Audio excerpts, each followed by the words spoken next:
Muy buenas noches, señoras y señores, ¿cómo están ustedes? Bienvenidos a otra edición del Péndulo por Unicanal. Hoy les planteamos tres temas. Vamos a tratar de descifrar y conocer cuál es el rumbo del IPS, del Instituto de Previsión Social en nuestro país. Para ello invitamos al doctor Carlos Pereira, consejero del IPS, para hablar con él acerca de qué pasó con el tema de los agendamientos, qué pasa con los fondos del IPS depositados en los bancos, qué pasa con todas las investigaciones que se realizaron acerca de los certificados médicos fraguados, qué pasa con los jubilados, qué pasa con las enfermedades catastróficas, los medicamentos. Hay tantas cosas que hablar sobre el IPS que trataremos de resumir en 30 minutos todo esto con el doctor Carlos Pereira. El segundo bloque hablaremos sobre las nuevas puertas para la educación, cómo se puede tener una buena educación accediendo a todo lo que es la tecnología y cómo se puede aprender desde el exterior todo lo que pueda satisfacer las necesidades de inteligencia y educación de nuestros jóvenes. Nos van a acompañar para hablar de ese tema el ministro de Educación, Luis Fernando Ramírez, y el experto en educación, el mexicano Cristian Hernández, que nos va a explicar qué es Coursera. Y el último bloque hablaremos del precio de la carne. ¿Por qué la carne tiene precios tan altos en estos momentos? Es por la demanda que se tiene por el 1 de mayo. Y me decían unos ganaderos, no, el 1 de mayo todavía no se va a sentir el precio de la carne, pero el 15 de mayo, el Día de la Madre, sí, ya se va a sentir, porque ahí cada uno de nosotros vamos a pagar por la carne que vamos a comer para celebrar el Día de la Madre, nos decían. Bueno, nos van a acompañar Mario Valmelli, presidente de la Comisión de Carne de la ARP, y Martín Filártiga, secretario general de la Asociación Rural del Paraguay. Y antes de ir al primer bloque, ya les invito a compartir un rico café Lavazza, que es un café de alta gastronomía que permite degustar un producto con aroma, cuerpo y sabor inconfundibles y presente en los mejores restaurantes, cafeterías y supermercados del país. Cafepar representa y distribuye Lavazza, el expreso italiano por excelencia. Pausa e iniciamos el debate. Explotamos todo en Bristol. Vení a aprovechar Black Friday en Bristol hasta el 50% de descuento. Celulares, televisores, heladeras, motocicletas y mucho más. Con los mejores precios del país y además sin entrega inicial, más envío gratis. Llámanos al 519-4000.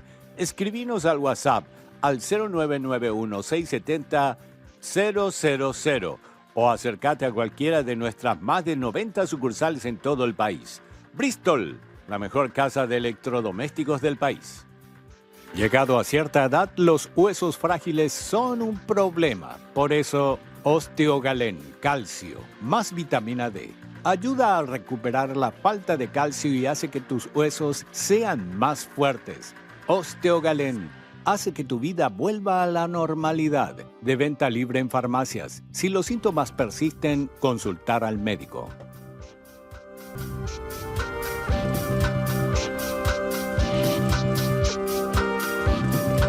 ¿Qué tal, doctor Carlos Pereira, consejero del Instituto de Previsión Social? Buenas noches, doctor, ¿cómo estás? Buenas noches, Carlos, un gusto estar acá. Igualmente es un gusto tenerte acá.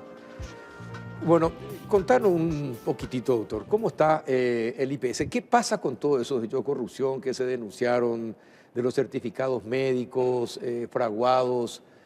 ¿Qué pasó con todo eso?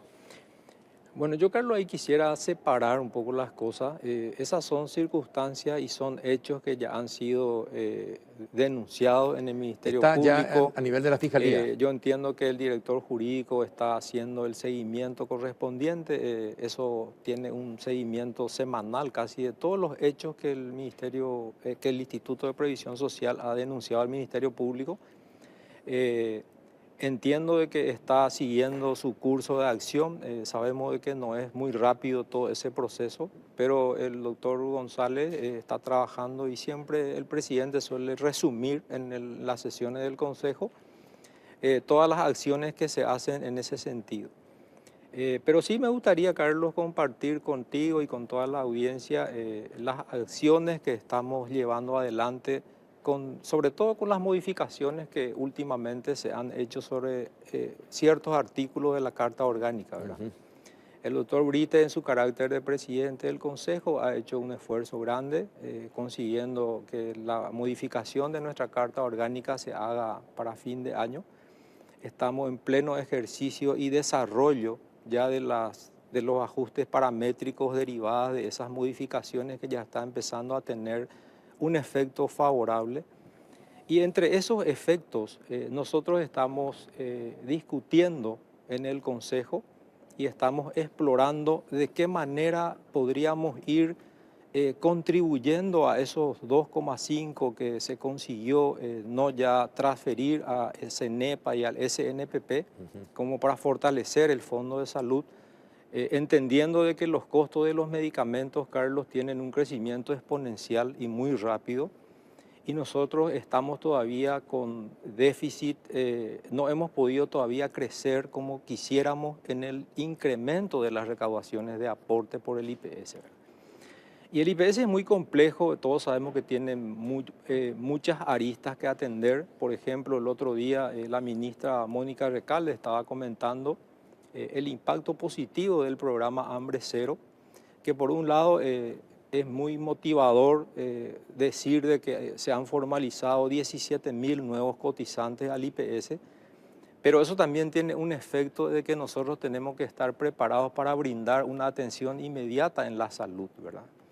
Entonces, nuevamente llegamos a chocar otra vez con el frente financiero, ¿verdad? Entonces, el presidente Brites está trabajando en varios frentes, entre ellos yo estoy colaborando con él en la parte financiera, acompañándole a los gerentes que están trabajando en varios procesos de cesión de deudas, ya trabajando con lo que va a representar estos ingresos futuros del 2,5, que va a representar ingresos importantes anuales para el IPS, como para poder ir extinguiendo esas deudas que venimos acarreando de ejercicios anteriores, ¿verdad? Más allá de eso, Carlos, también estamos trabajando como una forma de optimizar los recursos de colocaciones en el IPS. Si ustedes miran el histórico de las inversiones del instituto, podemos ver de que han crecido los porcentajes de rentabilidad. Por un lado, eso es ya parte de la gestión administrativa de la administración del doctor Brites. Estamos tratando de incrementar en todo lo que representa ingresos genuinos para el IPS, ¿verdad? Los rendimientos derivados de las inversiones financieras, los inmuebles que producen renta. Estamos identificando aquellos inmuebles Todavía que no no terminamos de necesariamente... identificar todo, doctor. Ya se han identificado todo, Carlos, pero es muy difícil. ¿Y cuántos bienes inmuebles tiene y propiedades tiene el IPS? El IPS tiene más de 1.000 inmuebles, que lo que estamos haciendo es aquellos que todavía no han podido ser transferidos al Instituto de Previsión Social. Parte de la modificación de la Carta Orgánica previó de que la Escribanía Mayor de Gobierno se haga cargo de esos costos de transferencia, de manera que el instituto pueda tener la libre disponibilidad de poder enajenar en algún momento aquellos bienes que no representan renta para la institución.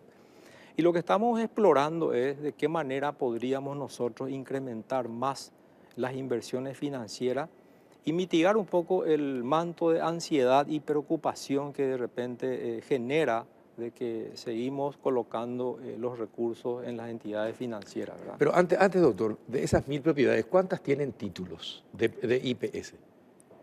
¿Y cuántas están ocupadas y no tienen título todavía? Hay más de 446 escrituras pendientes de titulación, que es la que ahora se está identificando y están individualizando las cuentas catastrales como para iniciar el proceso de titulación en el marco ya de este artículo que pone en vigencia de que la Esto está Escribanía incluido Mayor... entre las 1.000 propiedades que me citaste. Sí. Y lo que estamos haciendo es...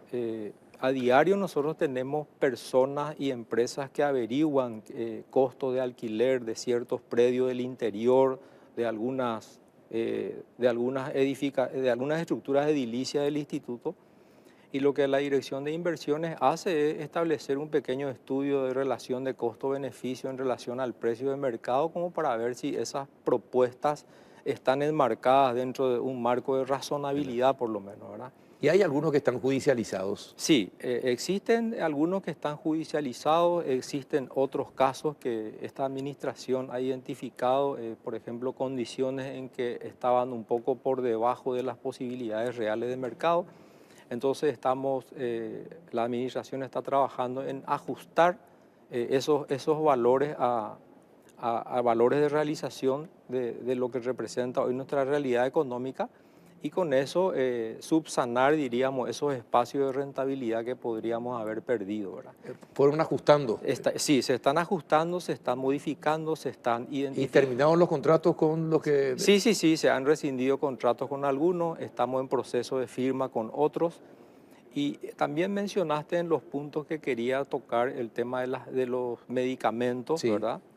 Eso, Carlos, sigue teniendo sus altas y bajas, ¿verdad? Por un lado, siempre estamos escuchando el problema de agendamiento, siempre estamos con la preocupación de que muchos de los productos o de los medicamentos oncológicos faltan en algún lugar. El presidente Brites ha mantenido reuniones estratégicas con la ministra Barán, la ministra de Salud, de manera de que en la planificación del Ministerio de compre para Salud, todos. Tanto el INCAN como el Ministerio de Salud tenga en cuenta el vademecum del IPS, de manera de que aquellas medicaciones oncológicas que existan en el INCAN de repente nos falte Claro. en IPS. Se y intercambien. que no tengamos Claro. que los tres tenemos todo y al final ninguno no tiene lo que se requiere en ese Bueno, momento. una cosa, ¿verdad? doctor. Es una forma de planificar de acuerdo a la tipología y de acuerdo también a las estadísticas que van arrojando las historias clínicas de todos los hospitales en esa materia, ¿verdad? Doctor, vos que sos un hombre muy analítico, siempre fuiste muy analítico, ¿cómo es posible que el IPS, siendo uno de los mayores compradores de medicamentos, no los consiga a precios más acordes y que le puedan beneficiar al Instituto de Previsión Social? Voy a tratar, Carlos, de hacerte una descripción de una situación como para poder explicar algo muy complejo, ¿verdad? En una institución tan grande y tan compleja como el IPS, el Ministerio de Salud, muchas veces los procesos interanuales son contratos de más de 2 años. Entonces, a veces los precios en ese periodo de tiempo ya surten efecto y ya suben en el mercado, en todo el mundo, ¿verdad?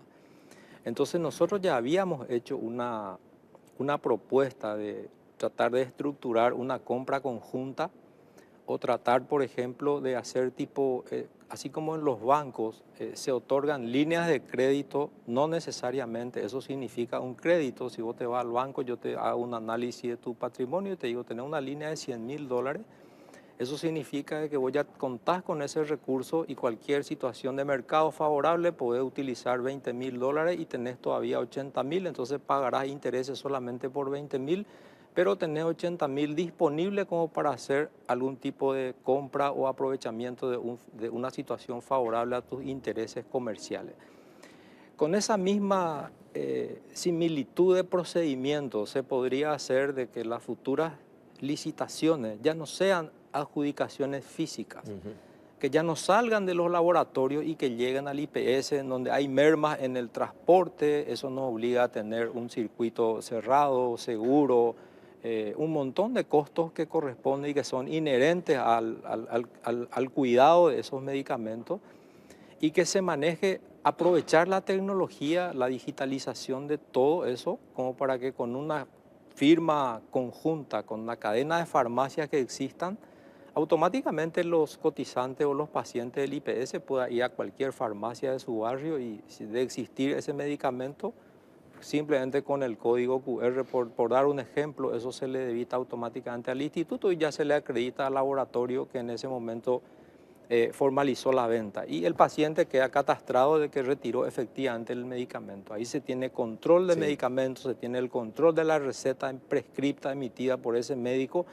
Se tiene una serie de controles que es lo que realmente queremos fortalecer, ¿verdad? Y se evita también que venzan los medicamentos. Y sobre todo, La principal ventaja comparativa estaría dada justamente porque ya no van a ocurrir vencimientos que en su Exacto. momento representaron erogaciones Exacto. importantes, ¿verdad? Mucha plata, sí. Entonces, el presidente Brites hizo varios equipos de trabajo que trabajen en la cuestión de agendamiento, que mejoró bastante.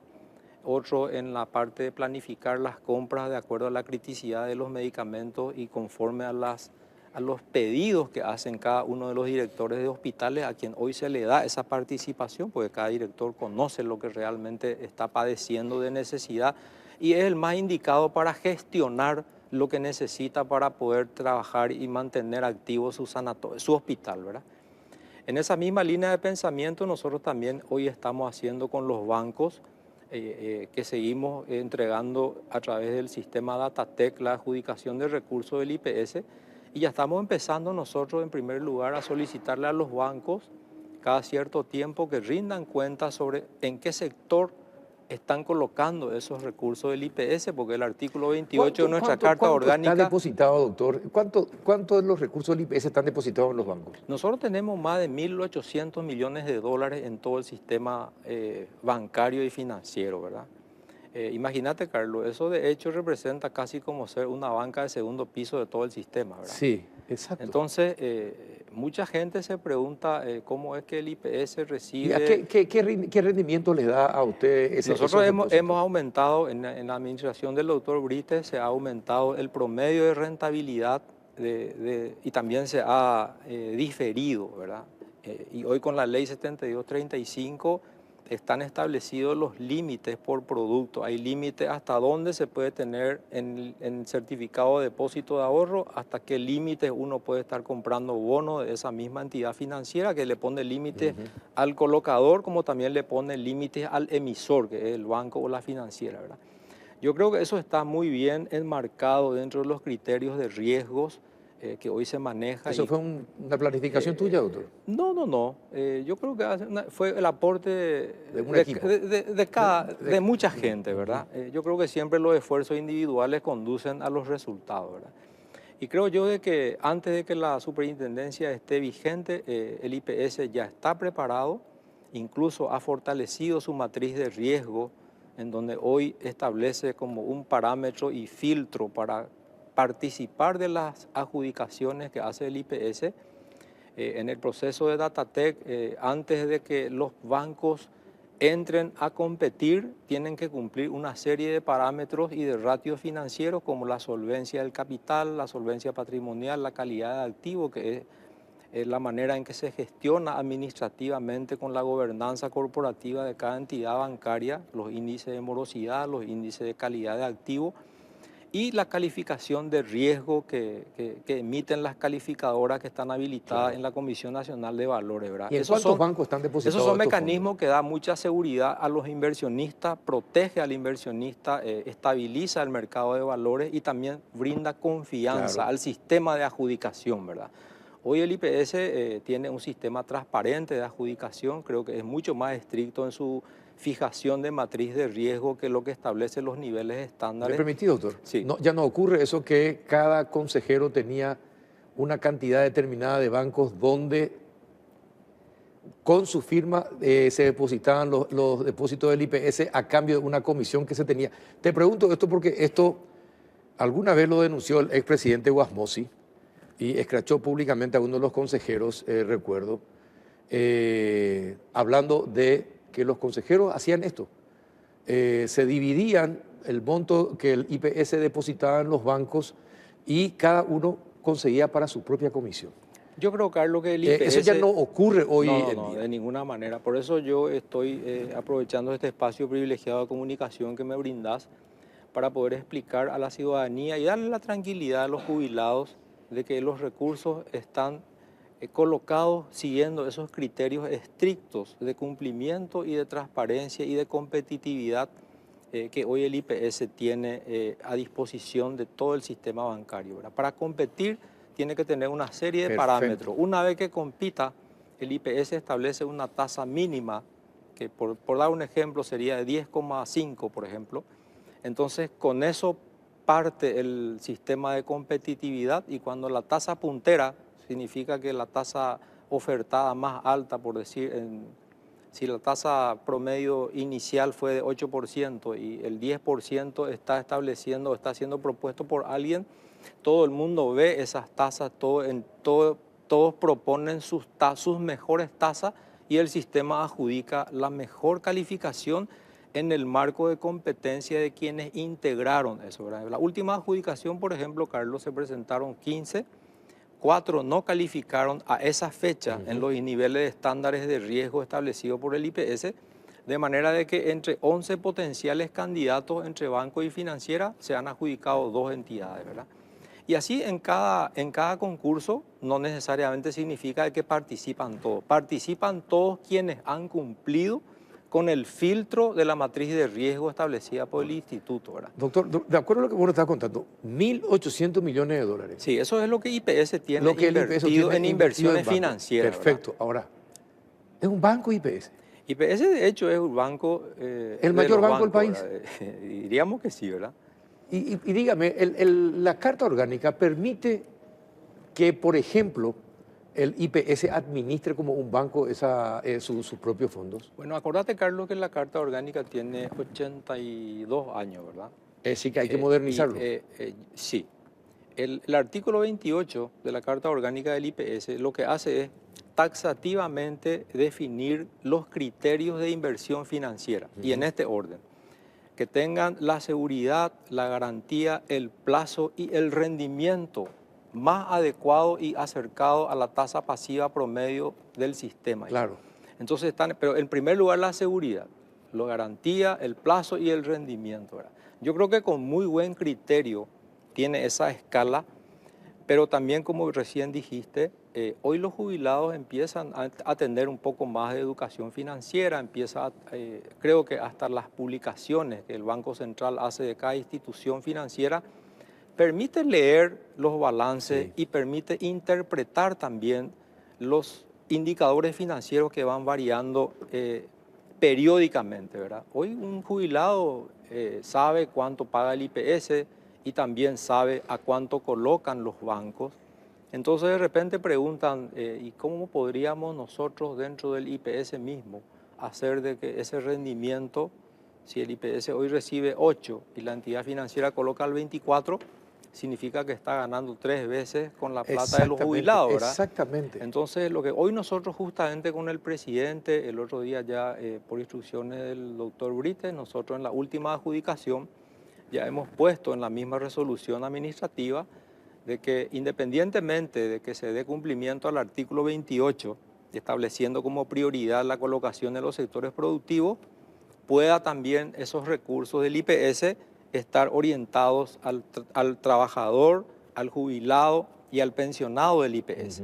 Porque en la misma Carta Orgánica nuestra, Carlos, está establecido de que el IPS tiene que también perseguir un objetivo de bienestar social.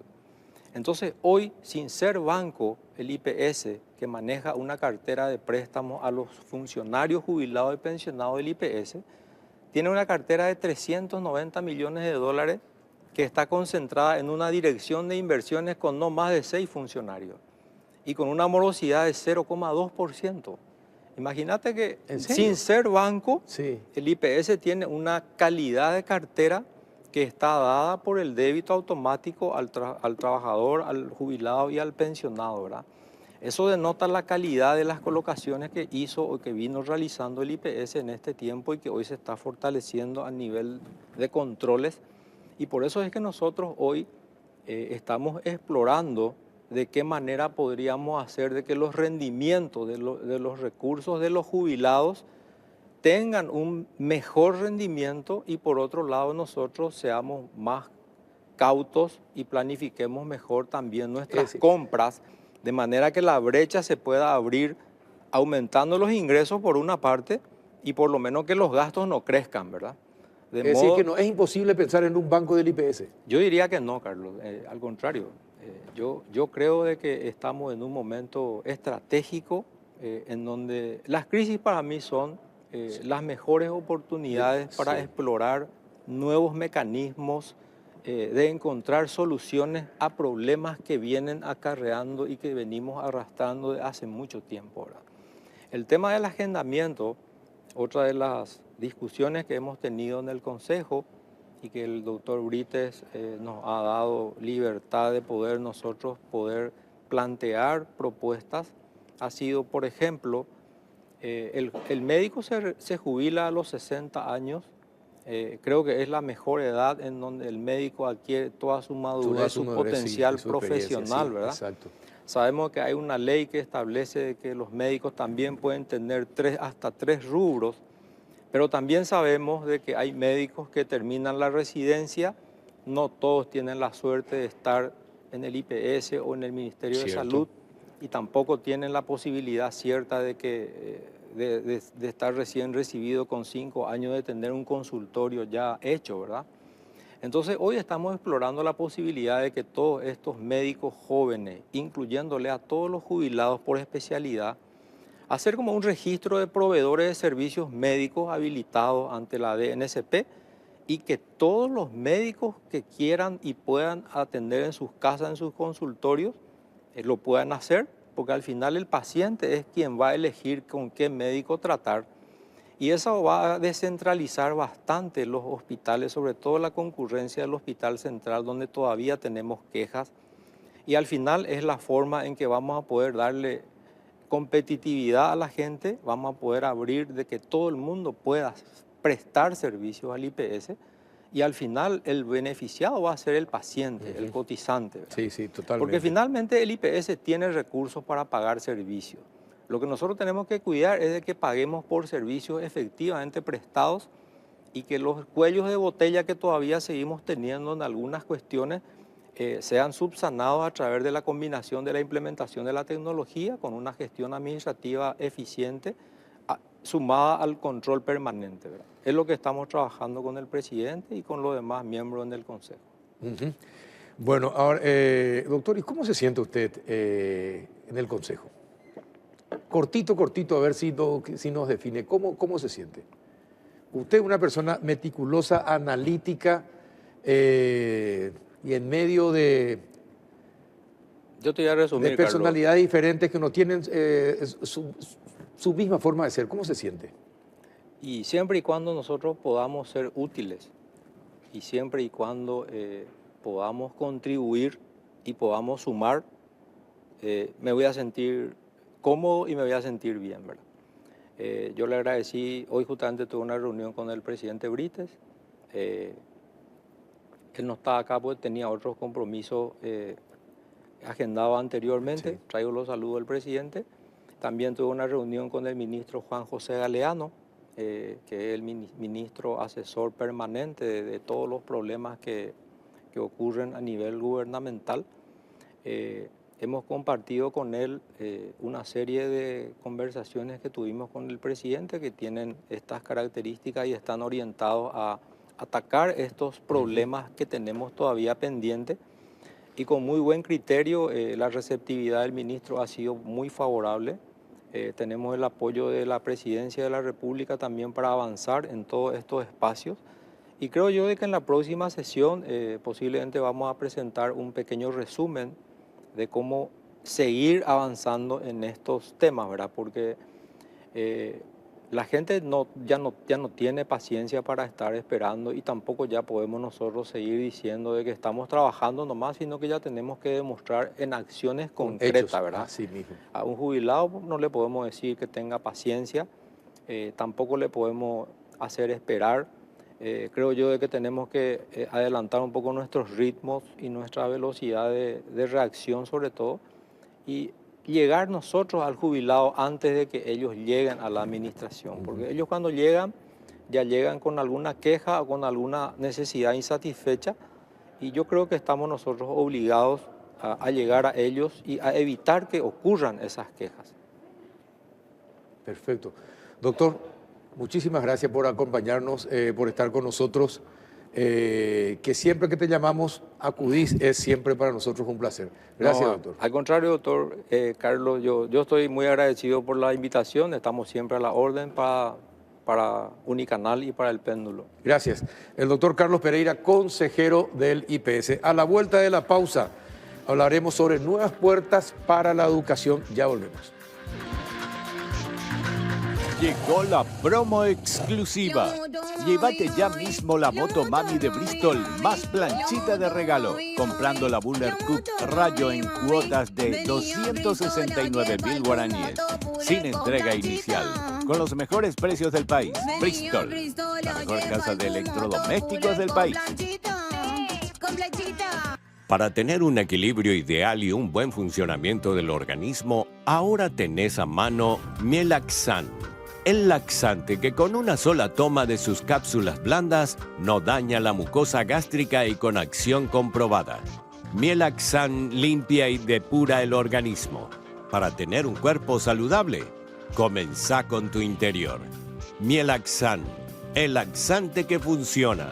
Y el equilibrio volverá a tu cuerpo. Es de Laboratorios Galeno, de venta libre en farmacias. Si los síntomas persisten, consulte a su médico.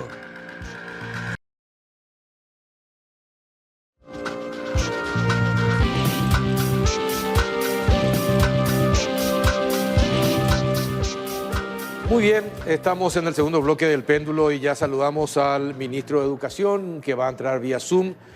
¿Qué tal, ministro Luis Fernando Ramírez, ministro de Educación? Buenas noches, ¿cómo está? Hola Carlos, ¿cómo estás? Muy buenas noches, un gusto compartir contigo, con la audiencia en un día muy pero muy especial para los maestros de la patria. Mis felicitaciones, mi abrazo, mi cariño, les saludo en este día a todos. Bien, perfecto, pero ministro, un favor, no se acostumbren eso de Zoom, ¿eh? Se me está avivando, ministro, usted. Lo que pasa es que aprendí, Carlos, me fui 2 o 3 veces y entraba por Zoom, entonces dije, bueno, hoy que es el Día del Maestro y que vamos a celebrar y estamos festejando, entonces... Está bien. Bueno, y estamos acá en compañía de Cristian Hernández también, un educador experto en educación mexicano, está con nosotros. ¿Qué tal, don Cristian? ¿Cómo anda? Buenas noches. ¿Cómo estás? Bienvenido. Gracias por estar acá. Gracias por la oportunidad de platicar con ustedes. Me uno a la felicitación de todos los docentes y maestros del país.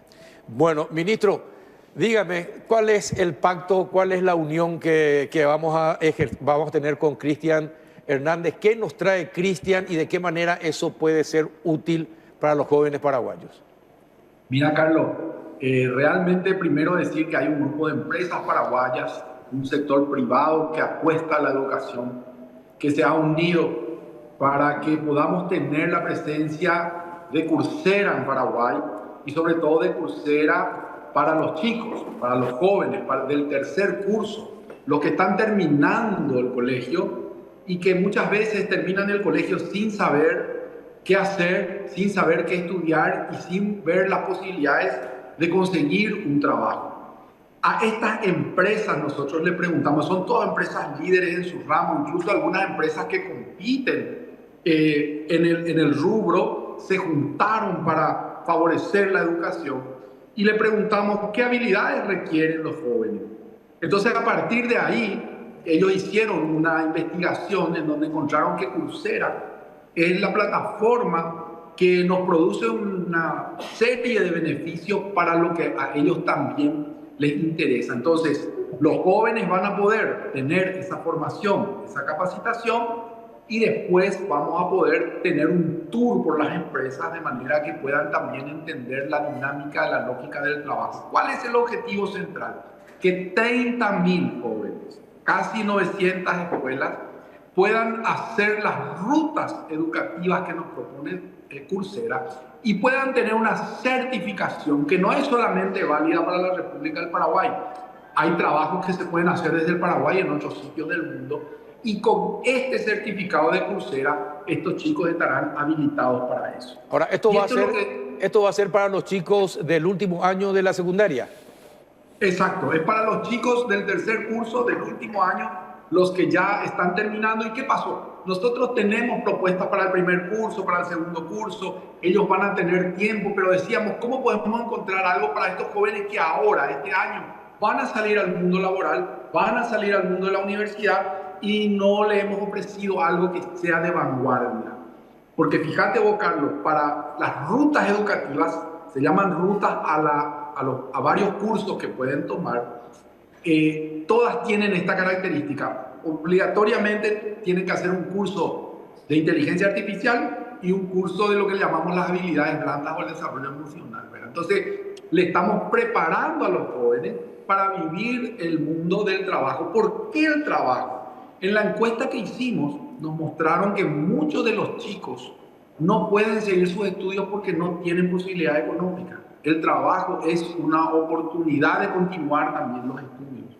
Entonces, agradezco mucho a este grupo privado de empresas que nos motorizó, que en poco tiempo logró que Coursera pueda venir a Paraguay y que estos jóvenes, porque lo que se compran son las licencias, estos jóvenes puedan optar por tener un título, optar por tener una certificación que les va a permitir ingresar al mundo laboral no solo en Paraguay, sino también en otros sitios del mundo. Una pregunta para los dos, a ver quién me... espectacular si es así, pero esto tiene que encuadrarse dentro de una política de Estado de inserción laboral. Es decir, lo que los chicos pueden aprender les debe servir para las necesidades que el país tiene en cuanto a formación de capacidad humana, ¿verdad? Es decir, ¿quién define eso para que Coursera pueda dar los cursos de tal forma que estos chicos paraguayos, los 30.000 primeros, van a poder aprender algo con Coursera, trabajar para seguir la universidad, porque ni la universidad pública en Paraguay es totalmente gratuita. Eso hay que reconocerlo. Entonces, ¿qué tipo de cursos son los que los chicos paraguayos necesitan para insertarse rápidamente en el sector laboral y permitir con eso seguir sus estudios? ¿Hay algún dato, algún estudio, alguna planificación hecha al respecto, ministro? Yo quiero que eso profundice el ingeniero Hernández, pero sí decirte que nosotros hemos trabajado, y esta es una de las virtudes de este programa, Jóvenes Conectados, porque hemos trabajado con el sector privado y estamos conectando la escuela con el mundo del trabajo. Perfecto. Que es la gran crisis que tiene la educación, porque la educación tradicional que nosotros tenemos y que estamos desarrollando es una educación que se creó para una sociedad que hoy ya no existe. Entonces, hoy la dinámica del trabajo exige cosas que la escuela no enseña. Esa es la brecha que nosotros estamos acortando a través de estas rutas. Pero toda esa data, porque por eso es importante Coursera, porque tiene mucha data, tiene muchos datos de todo esto, cómo se mueve a nivel del mundo y cuáles son esas necesidades que vos estás perfectamente señalando. Así que el ingeniero quizás nos pueda ilustrar mejor. Don Cristian. Claro que sí. Coursera tiene la capacidad de albergar en Latinoamérica casi 32 millones de aprendices, en donde Paraguay tiene una suma aproximadamente de 170,000 learners el día de hoy. Ajá. Estudiantes, exactamente, que toman este tipo de cursos y certificaciones. Esto nos genera una tendencia en habilidades y competencias profesionales. De ahí es donde se toma la decisión de escoger qué tipo de contenidos conforman las rutas de aprendizaje que menciona el señor ministro y están completamente alineadas a las necesidades y competencias profesionales y laborales que hoy tenemos, ¿no? Ajá.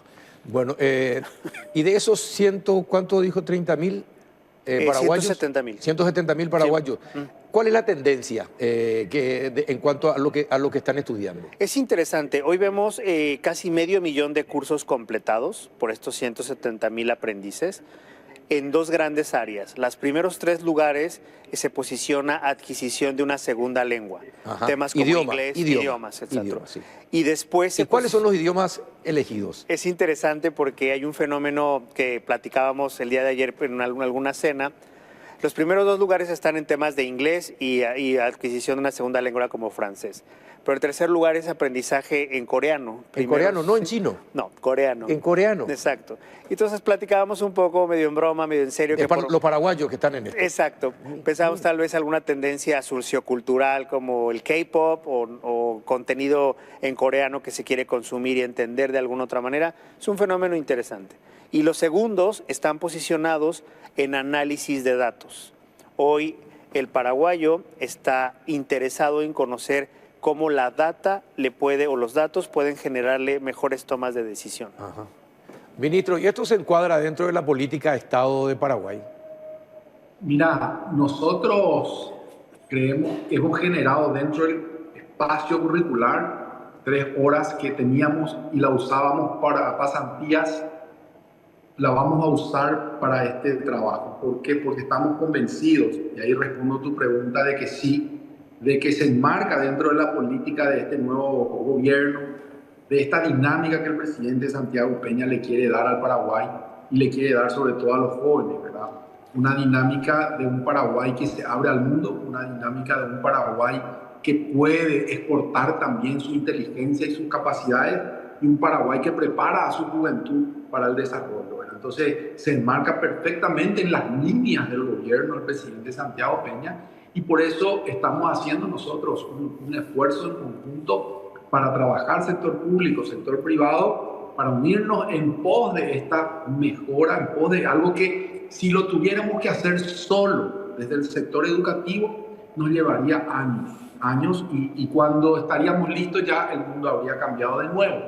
Y aquí, Carlos, quiero señalar solamente un aspecto que me parece también muy importante, porque vos conocés toda esta historia porque mucho tiempo trabajaste para que se desarrolle la tecnología. Y aquí, Carlos, nosotros lo que hacemos es entramos al revés. Mucho tiempo se hizo un esfuerzo para que la parte dura, rígida, el fierro, el hardware, se desarrolle. Y nosotros estamos entrando al revés. Nosotros estamos entrando con programas ya directos para que eso mueva el otro desarrollo.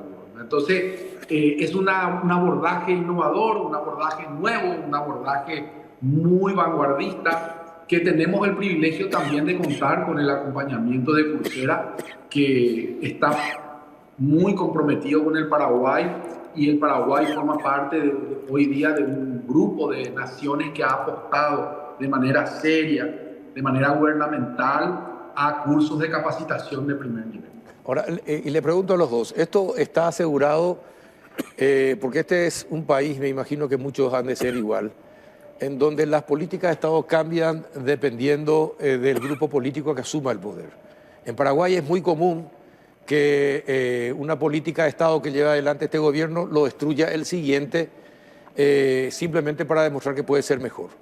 ¿Esto está asegurado en el futuro?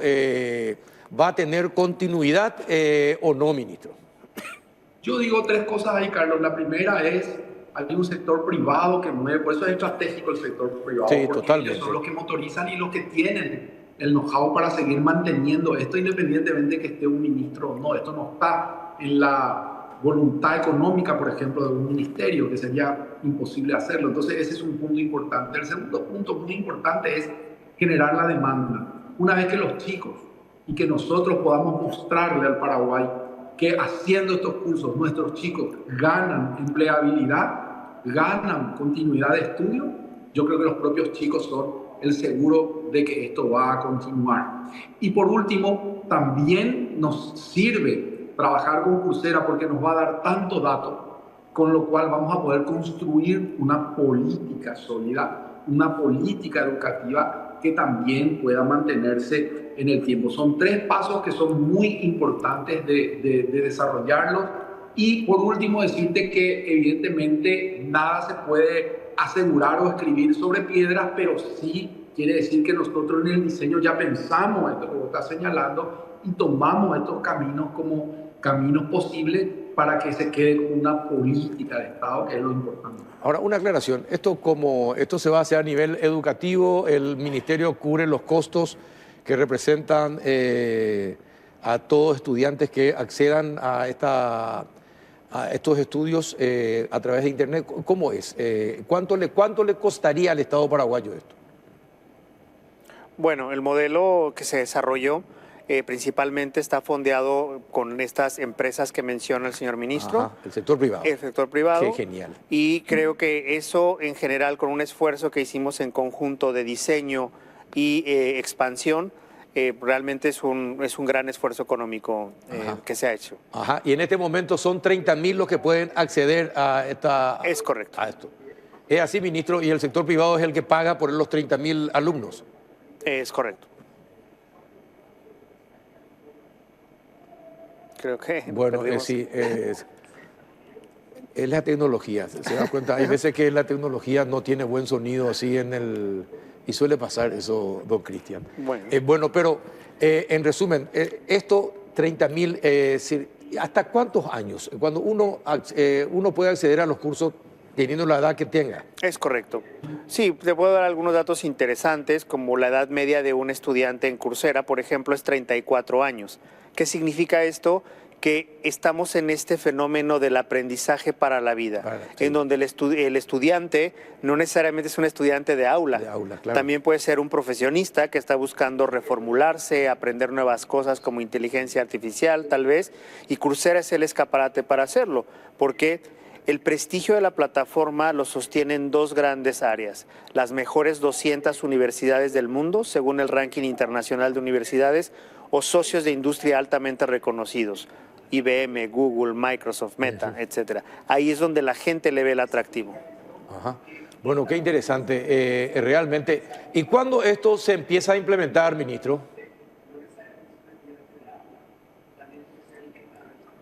Le llega como un poquitito de delay, pero vamos a ver si nos escucha.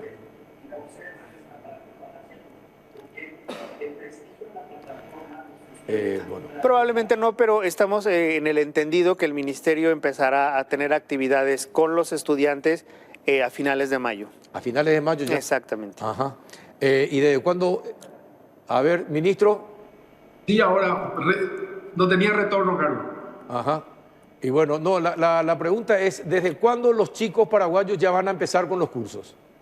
Nos queda un tiempito más de 15, 20 días para hacer los últimos ajustes. Tenemos que cruzar los datos de las escuelas y los datos del RUE con Coursera.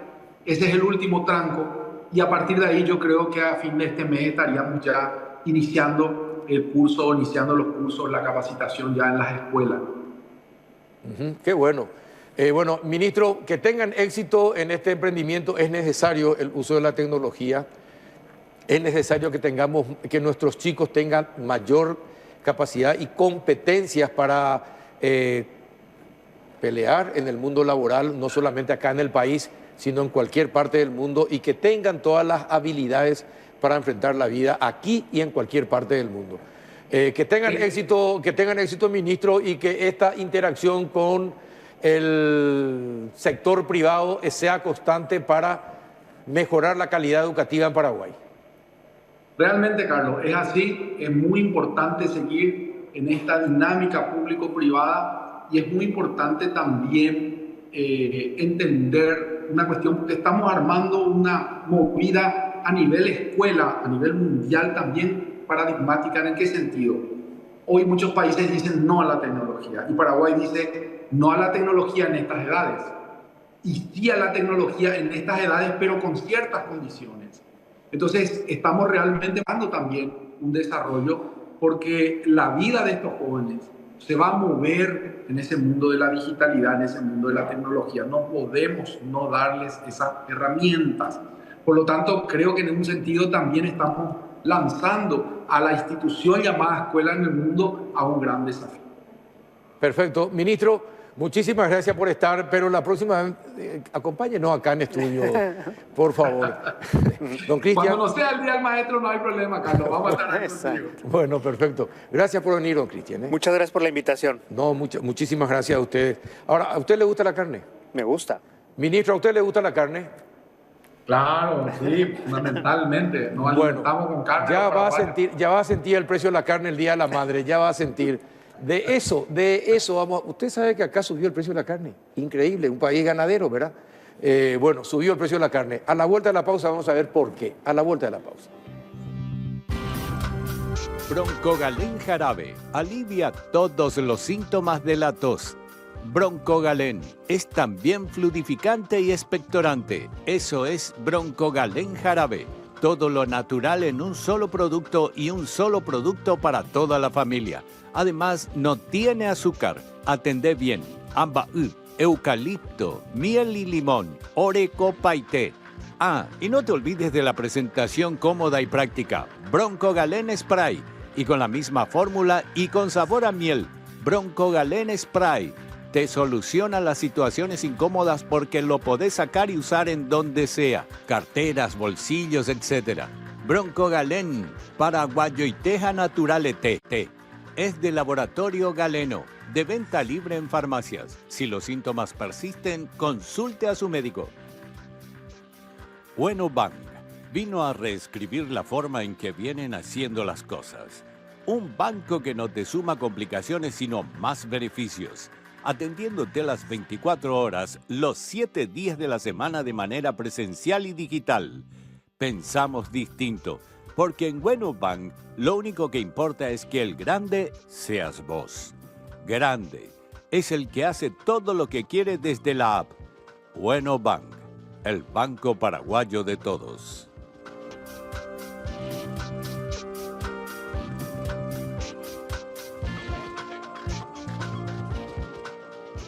Muy bien, ya estamos en el último bloque del péndulo y en compañía de don Mario Valmelli, presidente de la Comisión de Carne de la ARP. ¿Qué tal, don Mario? Buenas noches, ¿cómo anda? Buenas noches, Carlos. Un cordial saludo para vos, tu amable audiencia. Muchas gracias por venir. Y don Martín Filártiga, secretario general de la Asociación Rural del Paraguay. ¿Qué tal, don Martín? ¿Cómo anda? Muy bien, Carlos. Buenas noches. Un saludo a la audiencia. ¿Usted es ingeniero? Ingeniero agrónomo. Ingeniero agrónomo. Sí, señor. ¿Faltan más ingenieros agrónomos en este país? Puede ser. Somos muchos, pero puede ser que falten más. El futuro está en el campo. El futuro está en el campo y hay increíblemente zonas donde hay es campo, donde hay mucha pastura, donde se puede hacer mucho por la agricultura y los chicos no quieren estudiar agricultura. ¿Verdad? Es una cuestión de política de Estado también, Sí. esa situación, pero es notable. Bien, cuéntenos, faltan pocas horas para que sea el 1 de mayo. Y el precio de la carne subió. Y todos aquellos que tienen que comprar carne para hacer el festejo por el Día del Trabajador se estuvieron plagueando por el precio de la carne. ¿Qué pasó? ¿Por qué? ¿Cómo es la fijación del precio de la carne en Paraguay? ¿Quién puede empezar? Bueno, en primer lugar, el productor no fija el precio de la carne porque indudablemente el precio está fijado por los que venden directamente en góndola, ¿verdad? Entonces, nosotros no tenemos una injerencia directa en el precio de la carne. No obstante, lo que pasó para este año es que, como ustedes todos saben, estamos en un periodo de tremendas lluvias absolutamente inusuales. Yo justamente hoy le decía a alguien, en nuestra zona, que es el Chaco Central, llueve 738 milímetros al año y tuvimos lluvias de entre 500 y 620 milímetros en 50 días. Entonces, los caminos están absolutamente abnegados en muchos sectores. En Alto Paraguay, y ni hablar, que es una zona muy proveedora de ganado de invernada para faena, ¿verdad? Entonces, el problema principal que hoy hay, Carlos, es la logística para proveer ganado terminado para faenar. Hoy tenemos casos de días en los que la industria no puede levantar la luz, el interruptor para hacer trabajar la máquina porque no tienen suficiente ganado, ¿verdad? O sea, yo creo que la responsable principal de la situación que estamos viviendo actualmente son las lluvias, ¿verdad? ¿No será nuestra imprevisión? Digo, imprevisión en este sentido. Todos sabemos la situación que se puede dar en el Chaco y en cualquier parte del país, con las lluvias, por cualquier situación que tenga que ver con la naturaleza. Sequías, lluvias intensas. Nos preparamos para tener camino de todo tiempo, para permitir que un sector tan importante como el ganadero en el Chaco llueva y no puede sacar sus productos. Y entonces escasea la carne y empieza a subir el precio de la carne. Por eso, es decir, más allá de la naturaleza, no es una imprevisión de los que gobiernan el país, pero ya de hace muchísimos años atrás, que no miraron esta situación como para darle a todos los productores agrícolas o ganaderos la posibilidad de sacar en todo tiempo, con caminos de todo tiempo, sus productos al mercado. Sí, totalmente, totalmente. Si hoy tuviéramos caminos de todo tiempo, no existiría esta situación. No, claro, no habría esta falta de oferta de ganado, ¿verdad? Hay lugares que están completamente aislados. La zona de Agua Dulce, por ejemplo, más de 300 kilómetros de camino de tierra. De tierra, 300 kilómetros. Inclusive está empezando la cosecha de granos hacia esa zona y están hablando de que puede haber problemas inclusive con la provisión de combustible por falta de camino, ¿no? Entonces, claro que es un problema y para graficar un poquito en números lo que estaba comentando Mario de este problema logístico que tenemos hoy para hacer llegar el ganado a las industrias.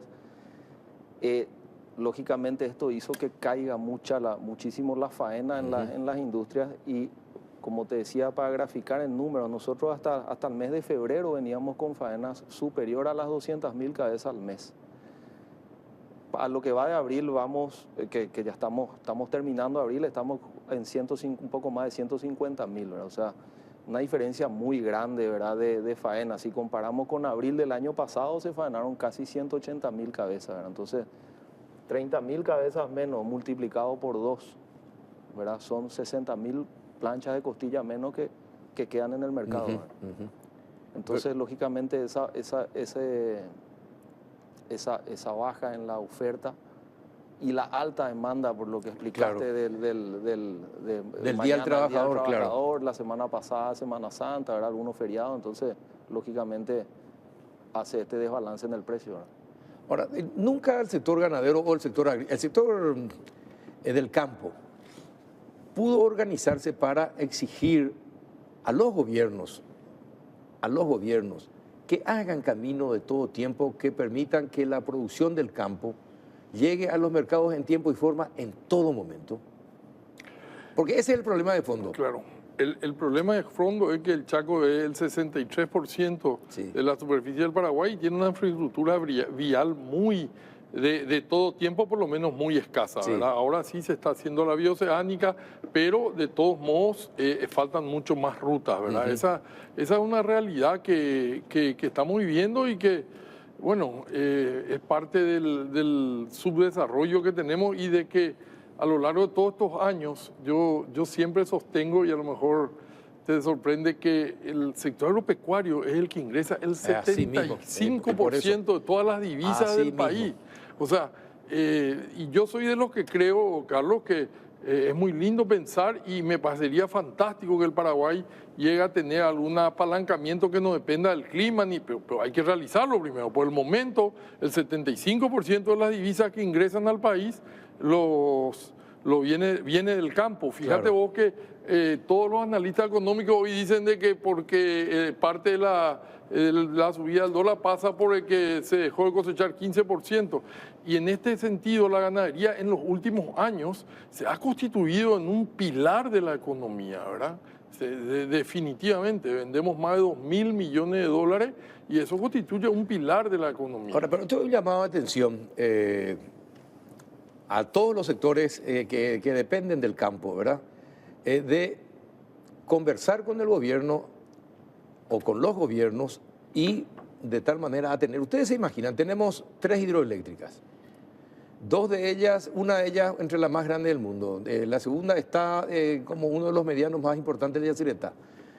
Y sin embargo no tenemos tren de carga, por ejemplo, ¿verdad? Que pueda surcar todo el país para abastecer al país de la producción agrícola ganadera. No tenemos, y ya hace 50 años tenemos Itaipú. Y no fuimos capaces de... No llegó el momento de que la sociedad civil, el sector empresarial y el gobierno tomen en cuenta esa situación y conversan a ver qué se puede hacer para eso. En la ARP pensaron ya eso. Sí, más vale que sí. Bueno, indudablemente hay un déficit logístico en rutas, en trenes de transporte. Estamos años luz atrasados con todo esto, con estas inversiones, ¿verdad? Desde la ARP siempre estamos presionando, siempre estamos tratando de participar y de presionar un poquito en todos estos temas, ¿verdad? En todos los temas que puedan afectar nuestro sector, ¿verdad? Inclusive con las rutas, creo que hay en el Chaco habrán no sé cuántas comisiones vecinales de ruta que con ayuda también del ministerio en un trabajo conjunto, una especie de APP se mantienen las rutas, ¿verdad? Se cobran peajes. Entonces es la manera que hoy nos podemos organizar. Claro. ¿Verdad? Sí. A ver, Don Mario, usted comenzó hablando de que ustedes no fijan los precios. Para que la gente común entienda, la que se va al supermercado, al mercado, a los almacenes de barrio a comprar las cosas, ¿cómo es el sistema completo de fijación de precios para que llegue finalmente a mi plato? Los productores negocian con las industrias o con las carnicerías o las ferias un precio de venta del ganado que puede ser en pie, en el caso de las ferias, o lo más frecuentemente negocian un peso al gancho, un precio por peso al gancho. El ganado llega, descansa, se faena, se pesa la red y la industria nos paga a nosotros un precio. Ahí se acabó nuestra participación. Y a partir de ahí entra la parte de la comercialización, que es la parte de la cadena que está vinculada entre las industrias, los supermercados. ¿Frigoríficos? La industria serían los frigoríficos que proveen de carne a los supermercados y también en menor medida algunas carnicerías. Acá hay una relación de precio y después acá hay otra relación de precio. Pero nosotros entregamos acá al precio que la industria nos fija y acá se acabó nuestra participación en el precio. Yo sigo pensando de todos modos que esta es una situación en que, en honor a la verdad, lo que más está preocupando, más que el precio, es incluso el acceso a la carne, porque definitivamente al haber 35 mil cabezas menos faenadas, hay 70 mil planchas de costilla menos que llegan al mercado, ¿verdad? Pero nosotros no tenemos una participación directa en el precio, o sea, en la formación del precio de la carne. Esa es una realidad. ¿Y cuánto sí. Quiero agregar una cosita ahí. Como bien explicó Mario, si bien los productores tenemos algún pequeño juego de muñeca para negociar con la industria, cada productor con su industria, con la industria que prefiere trabajar, ¿verdad? Somos tomadores de precio. Y ambos, los dos extremos de la cadena, los productores y los consumidores, son tomadores de precio. Entonces, lastimosamente no está ni en nosotros, ni mucho menos en el consumidor, definir el precio por el que llega la carne al plato, ¿verdad? Ajá, entiendo. ¿Y por qué se habla mucho de especulación de las industrias en la fijación del precio?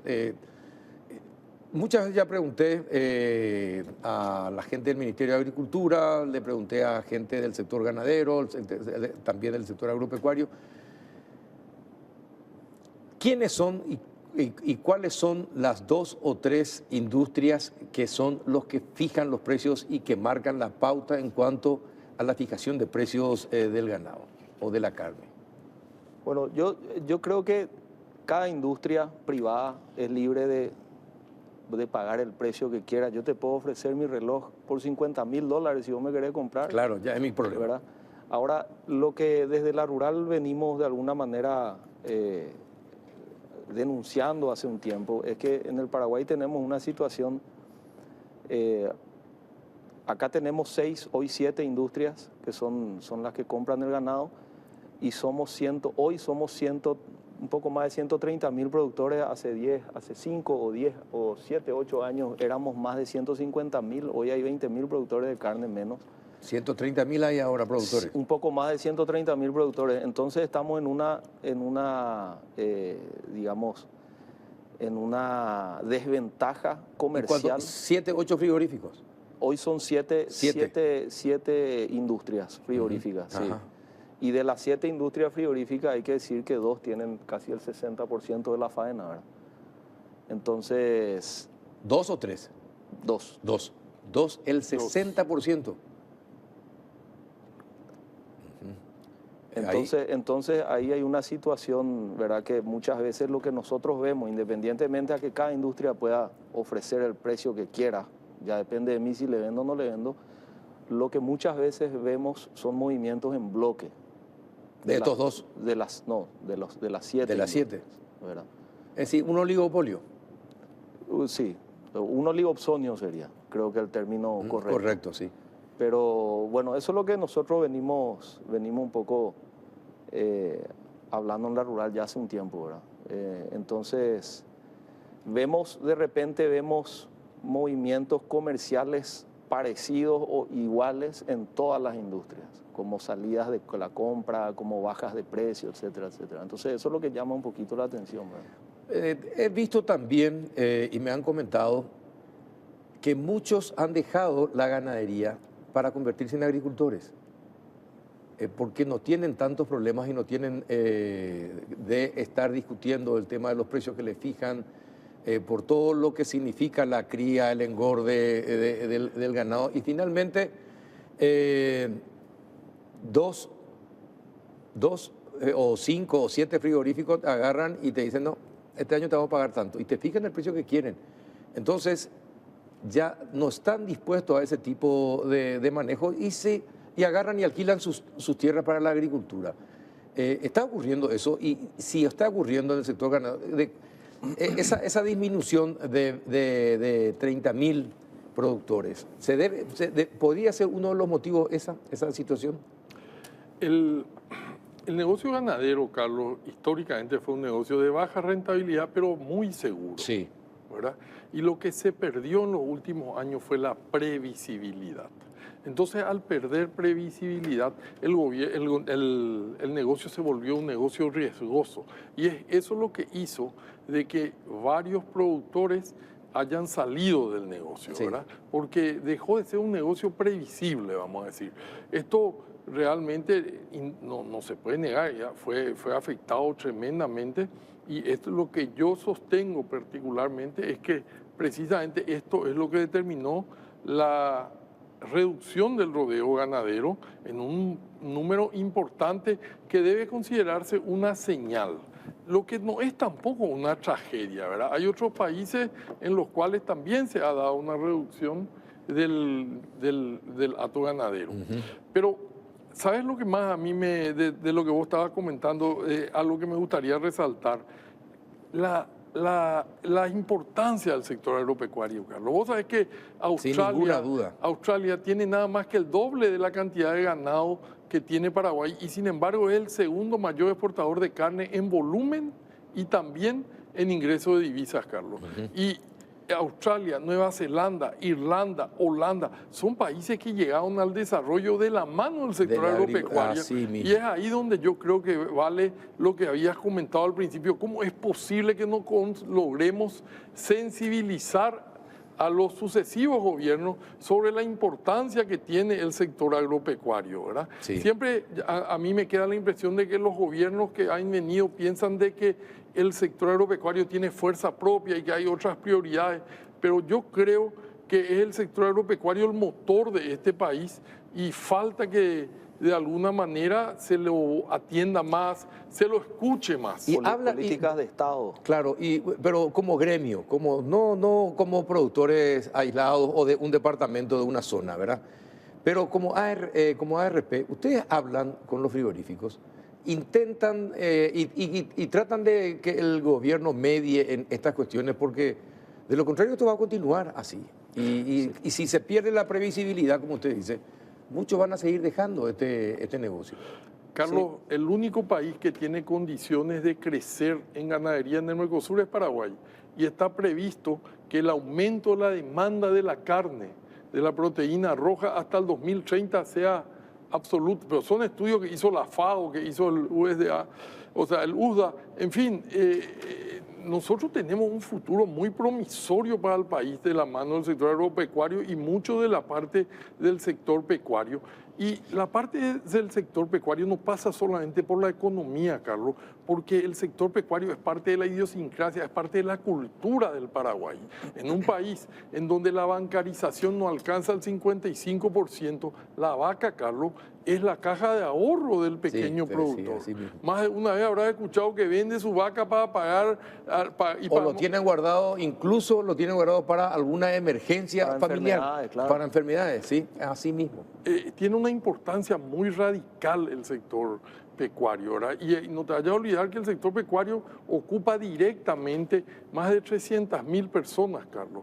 Y lastimosamente, porque no es para estar orgulloso de que gran parte de esa fuerza laboral no se pueda reconvertir por un nivel cultural que es producto de una educación que todos conocemos, ¿verdad? Es una fuerza laboral que uno no puede llevar a trabajar a un shopping o poner Entonces, tenemos que prestar mucha atención a eso, tenés razón. Ahora, pero hablan con el Sí. gobierno y con el sector de la industria frigorífica. Sí, sí.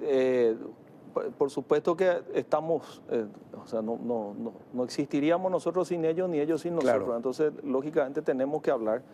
Y justamente un proyecto que venimos ansiando desde el sector productivo hace ya varios años es la creación de un instituto en donde justamente podamos sentarnos en una mesa con la industria y con los representantes del gobierno para justamente delinear políticas, trazar metas, promocionar la carne paraguaya afuera para darle, porque nosotros siempre decimos que el trabajo más difícil acá ya se hizo, que fue lograr tener la carne de calidad que hoy No, tenemos. totalmente. ¿verdad? Estamos Una carne Estados de Unidos, primera. Israel, Taiwán. Entonces hoy, Europa. ahora tenemos que salir a contarle al mundo que tenemos ese producto, ¿verdad? Entonces tenemos que promocionar, que es lo que hace Uruguay hace ya varios años, y por eso Uruguay está en los mercados que está, y la Así carne uruguaya es reconocida en todo el mundo, ¿verdad? Ahora, si nosotros aprovechamos muy bien el espacio que se dio a Argentina durante muchos años, pero no toda la vida Argentina va a ceder espacio. Es más, está de vuelta. Está de vuelta. Entonces, ¿qué tenemos que hacer para tener más mercados? ¿Sabes lo que tenemos que hacer, Carlos? Porque también hay que reconocer, Carlos, las industrias frigoríficas paraguayas son de las mejores que hay. Hay industrias muy modernas, han pasado los exámenes más exigentes de inocuidad, de salubridad, de sanidad de la carne, que más bien... Entonces, realmente Paraguay está dentro de un contexto muy favorable, ¿verdad? Y lo que necesitamos es, para seguir creciendo, poder sentarnos a conversar, ¿verdad? Es lo que decía recién Martín, un marco institucional de trabajo que nosotros sostenemos que debe estar integrado por el sector privado, en la industria, en los productores y también en el Estado, Carlos. ¿Cómo Paraguay va a prescindir de esa tremenda estructura que tiene el Ministerio de Relaciones Exteriores distribuida por el mundo? Es decir, Y voy debería más- ser el mejor vendedor del país Pero- en la Cancillería. Totalmente. Claro. Y te digo algo, Carlos, el mundo hoy ya no se mueve solamente en la apertura de mercados, se mueve en la negociación de los aranceles. El mundo de la carne es hoy, ya habiendo ganado los mercados, los países como Uruguay, Argentina y otros están peleando aranceles y cupos. Te doy un ejemplo. Australia vende libre de impuestos o libre de tasas, tiene un cupo de 370.000 toneladas en el mejor mercado que hay hoy, que es el más demandante, Estados Unidos. Argentina tiene 20, Uruguay tiene 20, nosotros tenemos más que una cuota común. O sea, imagínate lo que es, en qué condiciones competimos nosotros. Y Australia tiene 11 tratados de libre comercio con los mercados más demandantes. Entonces, nosotros tenemos que armar una estructura, tenemos que salir a comernos, entre comillas, el mundo, trabajando el sector privado con el sector público. Tenemos que estar cerca de los diplomáticos para que manejen la información. ¿Cómo pensar que vamos a llegar hacia sin tener un agregado agropecuario en el ministerio? ¿Cómo no podemos tener un presupuesto para tener un agregado agropecuario En la Cancillería, recorriendo el mundo? Sí, Y sí. eso es lo que nosotros queremos crear con este marco institucional que tanto pregonamos ya hace muchos años, que exige indudablemente, Carlos, que los sectores también renuncien a expectativas, que tengan tolerancia y se sienten a conversar. Yo creo que es un compromiso con el país, entre paréntesis.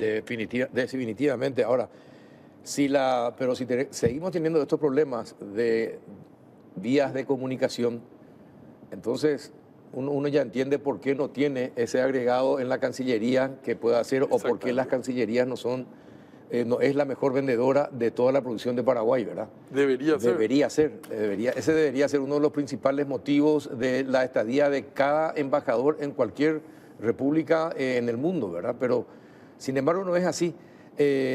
Por eso yo le vuelvo... ¿Ustedes le dijeron eso a autoridades de los gobiernos?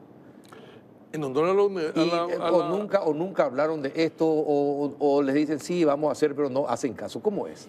En honor a la verdad, Carlos, fracasamos en sensibilizar incluso al gobierno actual. Tuvimos reuniones con el propio presidente de la República donde le presentamos trabajo, le presentamos números a los diferentes ministros, que no quiero decir que no nos escucharon, pero sí creo que no le dieron la relevancia que le debían haber dado y que suponen que tenemos fuerza propia, que podemos seguir así, pero que creo deben hoy tener en cuenta más al sector agropecuario, tienen que escuchar más, ¿verdad? Porque nosotros lo que queremos es trabajar con el gobierno, queremos trabajar con ellos para hacer crecer. Esto es un círculo virtuoso, Carlos, en el que podemos lograr.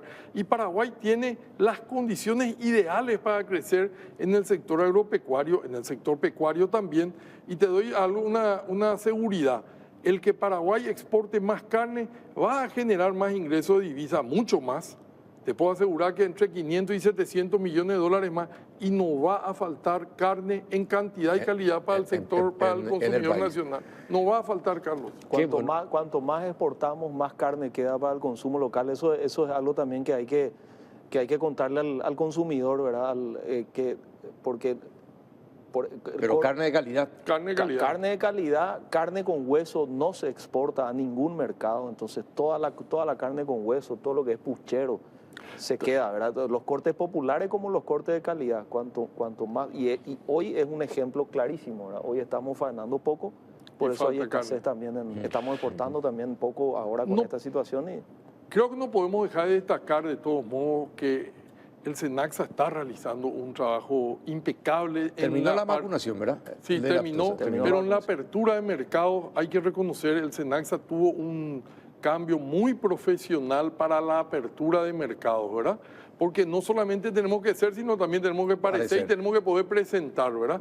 Y han logrado abrir mercados importantes, como es el caso de Estados Unidos, que automáticamente estiró Canadá. Esperamos que llegue México en el próximo semestre, ¿verdad? Pero me hubiera gustado, te soy sincero, que el presidente de la República ahora cuando viajaba a Japón se vaya acompañado de una delegación productor-industria, con todo un equipo llevando alternativas. O sea, en esas cosas lo que yo digo, que valoro el trabajo de escucharnos. No nos sabemos vender. No nos sabemos vender. No nos sabemos vender, en resumen. Y para eso existe en Uruguay, en Argentina, en Australia, en Irlanda, en todos estos países, institutos de trabajo conjunto, donde, no me van a creer, Carlos, se reúnen todos los lunes los productores, los industriales y el gobierno. Ojalá, y delinean una política. Claro, una política permanente de sí, Estado. Mismo este tipo de situación que tenemos hoy acá, la escasez, la baja oferta, la alta demanda, en este tipo de institutos, en este tipo de cosas se puede buscar entre todos una solución. Y en cuanto a los aranceles de Estados Unidos, que no se sabe qué va a hacer, qué va a pasar con el mundo, ¿de qué manera afecta al sector? Bueno, la carne, específicamente, como explicó Mario recién, el Paraguay entró dentro de una cuota que está compartida con Brasil y no sé si otros países. Brasil, Japón, Irlanda. Esa cuota, los primeros días de enero Brasil ya llena. La cuota, entiéndase, cuota es libre de aranceles, ¿verdad? Entonces, prácticamente toda la carne que nosotros estamos exportando a Estados Unidos desde el año pasado va con un arancel de 26%, ¿verdad? Cabe destacar que Estados Unidos se posicionó hoy como el tercer. ¿Y ese 10% de aranceles que le corresponde a Paraguay se agrega a ese 26% o no? Aparentemente, está en stand-by hoy. Está en stand-by. Pero sería más 10%. Sería más 10%, pero hay que decir también que estamos dentro de la lista de países a la que se le aplicó la menor tasa. El 10%. Sí, por ejemplo, esto le va a afectar a todos y a algunos países más, ¿verdad? Y lo que explicaba Mario de las 370.000 toneladas que tiene Australia con una cuota con Estados Unidos, Australia hoy por esa cuota probablemente va a tener que pagar también 10% de arancel. 10%, sí. Y también hay que decir que Estados Unidos hoy está con una escasez de carne. De carne, sí. Entonces, en lo que respecta a la carne, nosotros creemos que no va a afectar mucho. No va a afectar mucho. Pero todavía no se puede determinar qué es lo que va a pasar. Pero yo creo que estamos pasando de un ciclo de globalización a un ciclo de proteccionismo a nivel económico, ¿verdad?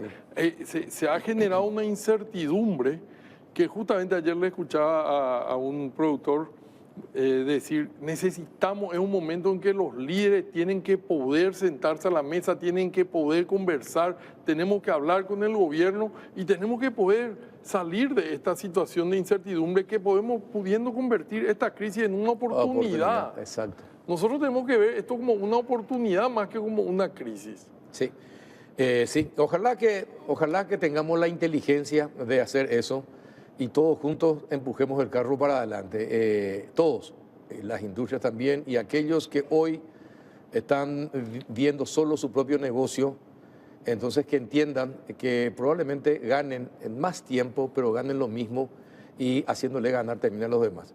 Ojalá que eso pueda ser posible y que la ARP también recupere el protagonismo que siempre tuvo como un operador económico importante en el país y también con fuerte liderazgo gremial, que es lo que yo creo que es algo que perdió un poquitito en los últimos años la ARP y que podría recuperar. Así que ojalá vayamos por buen camino. Yo les agradezco que hayan venido. Pasó volando 30 minutos.